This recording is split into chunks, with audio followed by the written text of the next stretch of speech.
बिस्मिल्लाहिर्रहमानिर्रहीम। अस्सलाम वालेकुम स्टूडेंट्स। आज की वीडियो में हम चैप्टर नंबर 11 इलेक्ट्रोस्टैटिक्स की यूनिट नंबर 11.4 गॉसेस लॉ को डिस्कस करने लगे हैं। गॉसेस लॉ बेसिकली क्या चीज है? देखिए, हम लोगों ने इससे पहले ये कहा था कि अगर हम लोग जो है वो चार्ज के नजदीक किसी पॉइंट के ऊपर इलेक्ट्रिक फील्ड यानी कि इलेक्ट्रिक फील्ड इंटेंसिटी कैलकुलेट करना चाह रहे हैं, तो हमने एक फॉर्मूला बनाया था, that is force per unit point charge that will be equal to the electric field intensity. यानी कि एक पॉइंट के ऊपर अगर आपने इलेक्ट्रिक फील्ड इंटेंसिटी कैलकुलेट करनी है तो हम लोग जो है वो इलेक्ट्रिक फील्ड इंटेंसिटी वाला फॉर्मूला हम लोग ऑलरेडी बना चुके हैं, दैट इज F/Q0। लेकिन अगर आपको एक पूरी सरफेस के ऊपर जो है वो इलेक्ट्रिक फील्ड इंटेंसिटी कैलकुलेट करनी है या फ्लक्स कैलकुलेट करना है, तो फिर ये हमारे पास जो है वो गॉसेस लॉ की जो है हेल्प से हम लोग करते हैं। ठीक है, तो देखें, ये हमारे पास एक लेट करें कि ये सेंटर के अंदर हमारे पास एक जो है वो पॉइंट चार्ज, पॉजिटिव चार्ज रखा हुआ है, और इस पॉइंट चार्ज के पूरे यानी कि अबाउट मुझे जो है वो क्या करनी है, इलेक्ट्रिक फील्ड इंटेंसिटी या मुझे जो है वो फ्लक्स कैलकुलेट करना है। तो इस तरह की क्लोज सरफेस के फ्लक्स को कैलकुलेट करने के लिए हम लोग जो है वो गॉसेस लॉ को इस्तेमाल करते हैं। ठीक है, और ये जो सरफेस को हम कंसीडर करते हैं ना, जिसके ऊपर हम लोग जो है वो फ्लक्स कैलकुलेट करें, that is called the Gaussian surface. ये जो सरफेस हम लोग जो कंसीडर करते हैं जहां पर हम लोग जो है वो इलेक्ट्रिक फील्ड इंटेंसिटी या इलेक्ट्रिक फ्लक्स कैलकुलेट कर रहे हैं, इस सरफेस को हम लोग कहते हैं गॉसियन सरफेस।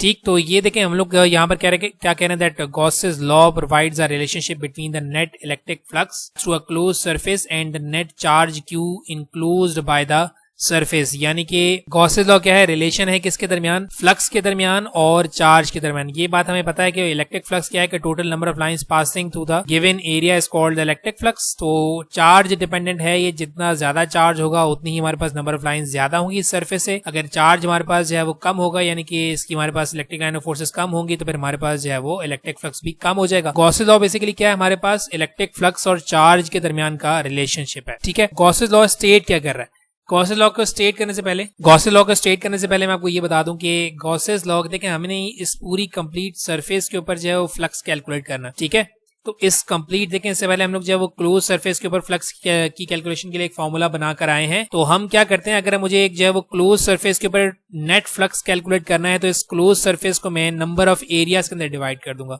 जैसे ये मैंने एक एरिया जो है वो कंसीडर किया हुआ है, इस तरह से इसके ऊपर भी एक एरिया होगा, यहाँ पर भी एक एरिया होगा, यहाँ पर भी एक एरिया होगा, यानी कि इस पूरी सरफेस को मैंने number of small area elements के अंदर डिवाइड किया हुआ है।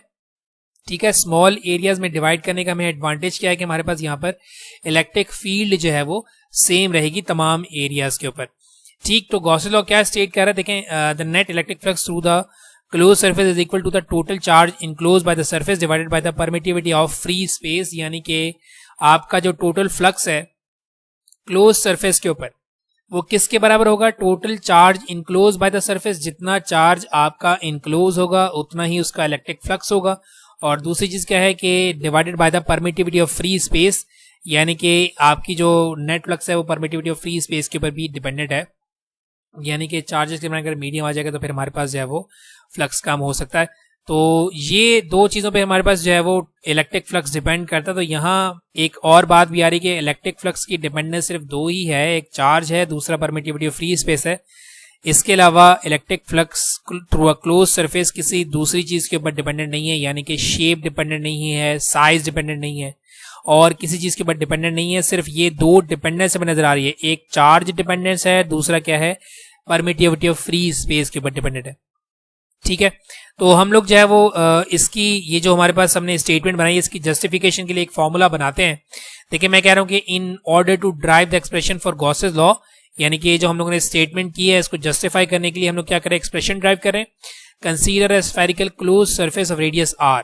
मैंने क्या किया, मैंने देखें ये क्लोज सरफेस को कंसीडर कर लिया। तो ये जो हम लोग क्लोज सरफेस कंसीडर करते हैं around the charge, that is basically known as the Gaussian surface. जहां पर हम लोग इलेक्ट्रिक फ्लक्स को कंसीडर कैलकुलेट कर रहे हैं, वहां पर हम लोग जो सरफेस ड्रॉ करते हैं basically that is called the Gaussian surface. ठीक, तो मैं यहाँ पर कह रहा हूँ कि मैंने एक स्फेरिकल क्लोज सरफेस को कंसीडर करी जिसका रेडियस आर है, having a point charge Q at the centre, और यहाँ पर हमने सेंटर के अंदर एक पॉइंट चार्ज रखा हुआ है। ठीक, फिर उसके बाद वही बात कि हम लोग जो है वो एक साथ में तमाम फ्लक्स कैलकुलेट नहीं कर सकते। तो इसके लिए देखें, जैसे फुटबॉल के ऊपर पैचेस होते हैं, ठीक है, तो फुटबॉल के ऊपर जो पैचेस होते हैं उसी तरह से हम लोग जो है वो डिफरेंट पैचेस के अंदर पूरी सरफेस को जो है वो डिवाइड कर देते हैं। तो यहाँ पर भी यही कर रहे हैं, that let us divide the whole surface into small number of equal pieces having area A1 देखिए, जैसे ये मेरे पास एरिया A1 है तो उसके ऊपर वाला जो एरिया होगा वो A2 होगा, ये वाला जो है वो A3 होगा, A4 A5 और ये पूरी सरफेस जो है वो नंबर ऑफ एरियाज के अंदर डिवाइड होगी। तो मैं कह रहा हूँ कि इस पूरी सरफेस को मैंने n नंबर ऑफ एरियाज में डिवाइड कर दिया। The intensity is same at every point, आपकी इंटेंसिटी हर जगह पर सेम होगी क्योंकि हमारे पास ये जो गॉसियन सरफेस है यहाँ पर तमाम लाइंस जो है वो इक्वली जो है वो पहुंच रही हैं। तो there are equal distance from the charge, तमाम जो लाइंस हैं वो चार्ज से इक्वल डिस्टेंस के ऊपर हैं। यहाँ पर ये जो देखें ये भी इक्वल डिस्टेंस के ऊपर है, ये इक्वल डिस्टेंस के ऊपर है, ये इक्वल डिस्टेंस के ऊपर है, यानी कि ये जो हमारे पास सरफेस है ये तमाम जो सरफेस हमारे पास जो है वो इक्वल डिस्टेंस के ऊपर है चार्ज से। दैट्स वाई यहाँ पर इलेक्ट्रिक फील्ड इंटेंसिटी तमाम एरियाज के ऊपर क्या होगी, सेम होगी। आगे चलते हैं। The electric flux through the small element del A is, यानी कि इस वाले एलिमेंट के ऊपर हमारे पास फ्लक्स क्या हो जाएगा, इसको मैं कह रहा हूँ मेरे पास एरिया वन के ऊपर जो फ्लक्स है that is called the flux one, that is हमने पढ़ रखा हुआ है E1 डॉट डेल A1।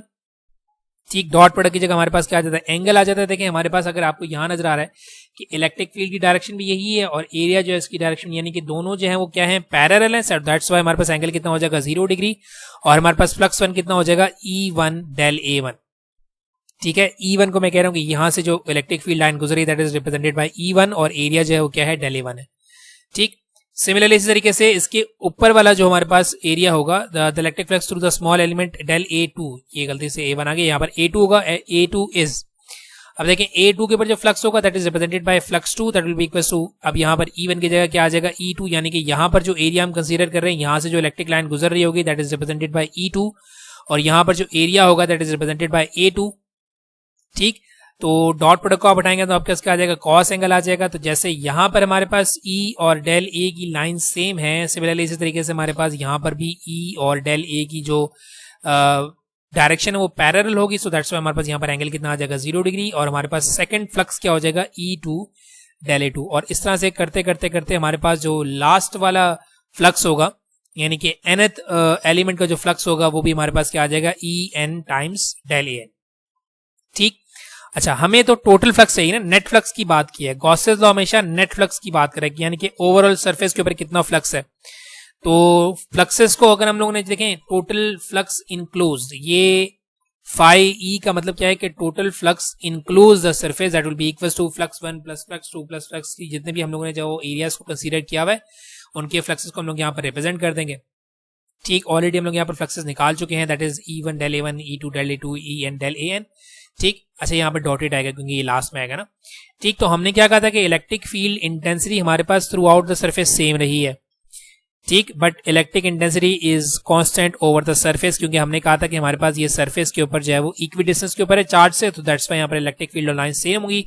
तो इलेक्ट्रिक इंटेंसिटी को हम लोगों ने क्या ले लिया, यहाँ पर कांस्टेंट कर दिया। हमारे पास यहाँ पर देखें समराइज ऑफ एरिया, यानी कि A1 plus A2 plus AN की जगह मैं क्या कर दूंगा, समेशन का साइन इस्तेमाल कर दूंगा।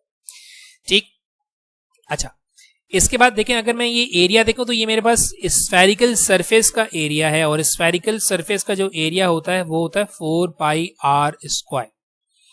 ठीक, और इलेक्ट्रिक फील्ड इंटेंसिटी का आपने फॉर्मूला बनाया था that is KQ divided by R square. तो इलेक्ट्रिक फील्ड इंटेंसिटी की जगह क्या आ गया, KQ अपॉन आर स्क्वायर, और एरिया किसके इक्वल हो गया, 4 पाई आर स्क्वायर के इक्वल हो गया। ठीक, तो देखें phi E that will be equal to के हमारे पास किसके इक्वल होता है, according to Coulomb's law 1 divide by 4 pi epsilon naught. तो उसको मैंने क्या कर दिया, Q divide by 4 pi epsilon naught times 1 divide by R square. ठीक है, Q को 1 से मल्टीप्लाई कर दिया और 1 डिवाइड बाय आर स्क्वायर कर दिया, यानी कि अरेंज कर दिया, टाइम्स 4 पाई आर स्क्वायर अपनी जगह के ऊपर है, तो 4 पाई से 4 पाई कैंसिल आउट हो जाएगा, आर स्क्वायर से आर स्क्वायर कैंसिल आउट हो जाएगा। तो आपके पास जो total flux enclose the surface है वो आपके पास क्या आ जाएगा, charge divided by epsilon not. ये वही स्टेटमेंट की जस्टिफिकेशन है जो कि आपने शुरू में पढ़ी है, that Gauss's law the net flux enclose the surface is equal to the charge enclose divided by the permittivity of free space. अगर मैं आपको उसकी जो है वो स्टेटमेंट दिखाऊं, देखें ये स्टेटमेंट पढ़ी थी हम लोगों ने, that the net electric flux through a close surface is equal to the total charge. देखिए हमने क्या निकाला, phi that will be equal to Q divide by epsilon naught, यानी कि वो बराबर है किसके, total charge enclose by the surface divided, और डिवाइड में हमारे पास क्या आया, परमिटिविटी ऑफ फ्री स्पेस, यानी कि हमने जो स्टेटमेंट बनाई थी उसी का हम लोगों ने यहाँ पर रिलेशन भी ड्राइव कर लिया। और लास्ट हम यहाँ पर ये कह रहे हैं that the above relation shows that the electric flux is independent of shape और ज्योमेट्री, यानी कि आपकी जो इलेक्ट्रिक फ्लक्स आपके शेप के ऊपर डिपेंड नहीं करता, यानी कि ऑब्जेक्ट की कोई भी शेप है या कि कोई भी सरफेस आपने जो है वो कंसीडर किया उसकी शेप डिपेंडेंट नहीं है और ज्योमेट्री डिपेंडेंट नहीं है, but it depends upon the medium and charge enclose by the surface. जबकि ये सिर्फ डिपेंड करता है कि आपके जो सरफेस के जो मीडियम है वो कौन सा है और दूसरा आपने कितना चार्ज सेंटर के अंदर रखा हुआ है। तो ये हमारे पास है गॉसेस लॉ, यानी कि टोटल अगर आपने फ्लक्स कैलकुलेट करना है किसी भी सरफेस के ऊपर से तो वो हम लोग कैलकुलेट कर सकते हैं the help of the Gauss's law. ठीक, अब इसके बाद हम लोग जो है वो नंबर ऑफ चार्जेस की बात करते हैं। Gauss's law for irregular shape bodies, यानी कि अगर हमारे पास जो है वो एक देखें आपको यहाँ पर ये दिखाया जा रहा है कि आपके पास ये इररेगुलर शेप बॉडीज है। अब इररेगुलर शेप बॉडी के अंदर मेरे पास नंबर ऑफ चार्जेस है Q1, Q2, Q3, Q4, Q5, Q6, Qn, n charges मेरे पास रखे हुए हैं इररेगुलर शेप बॉडी के अंदर।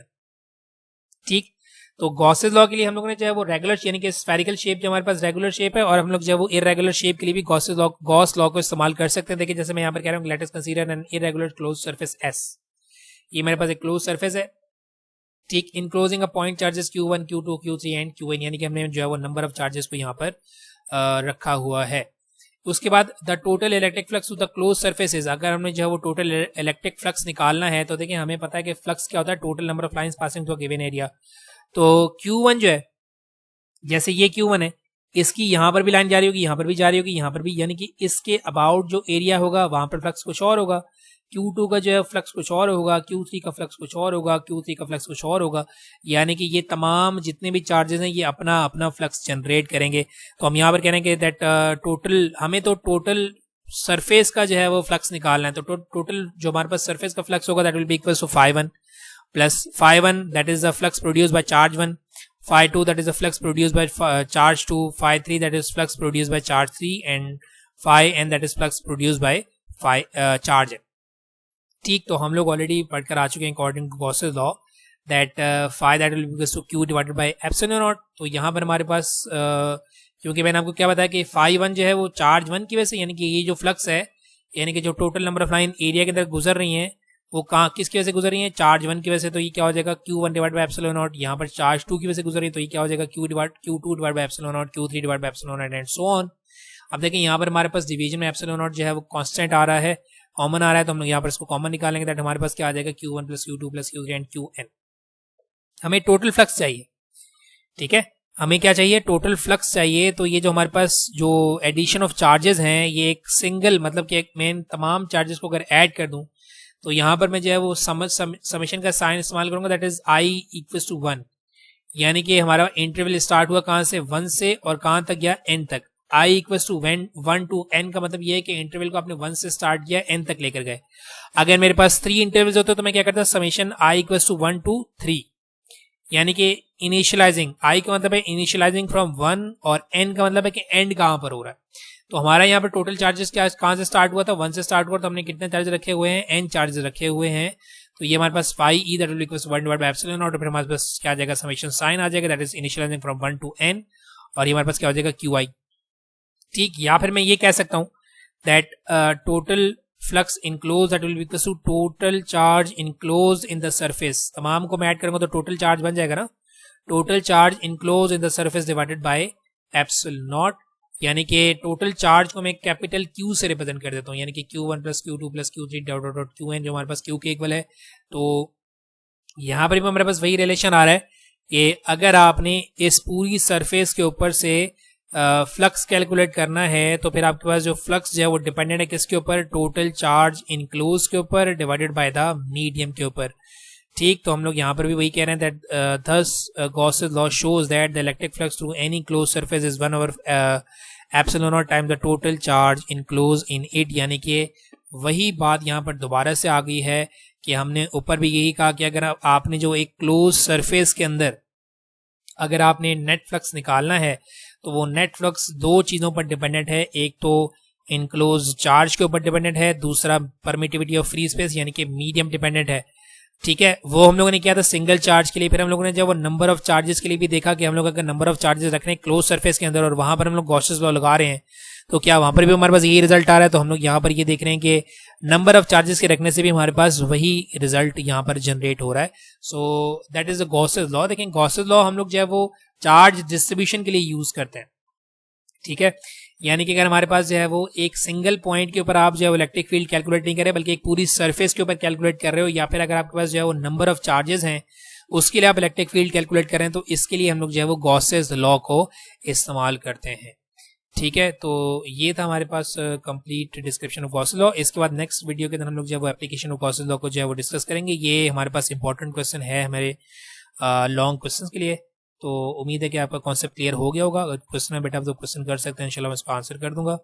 अपनी दुआ में याद रखिएगा। Thank you very much and अल्लाह हाफिज़।